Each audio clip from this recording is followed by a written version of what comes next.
আমি ভিক্ষা করে ফিরতেছিলেম গ্রামের পথে পথে। তুমি তখন চলেছিলে তোমার স্বর্ণরথে।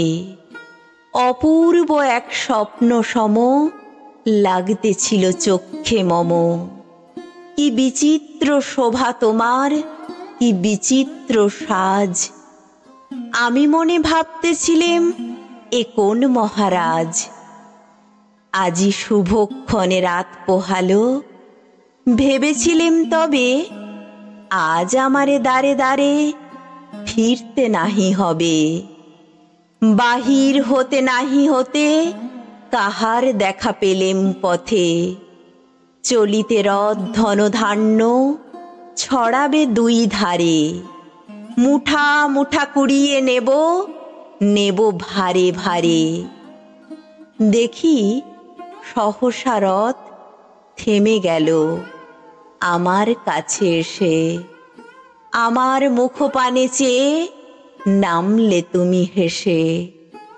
দেখে মুখের প্রসন্নতা জুড়িয়ে গেল সকল ব্যথা। হেন কালে কিসের লাগি তুমি অকস্মাৎ আমায় কিছু দাও গো, বলে বাড়িয়ে দিলে হাত। মরি একই কথা রাজাধিরাজ, আমায় দাও গো কিছু। শুনে ক্ষণকালের তরে রইনু মাথা নিচু। তোমার কি বা অভাব আছে ভিখারি ভিক্ষুকের কাছে? এ কেবল কৌতুকের বশে আমায় প্রবঞ্চনা। ঝুলি হতে দিলেম তুলে একটি ছোট কণা। যবে পাত্রখানি ঘরে এনে উজাড় করি, এ কি ভিক্ষা মাঝে একটি ছোট সোনার কণা দেখি। দিলেম যা রাজভিখারিরে, স্বর্ণ হয়ে এলো ফিরে।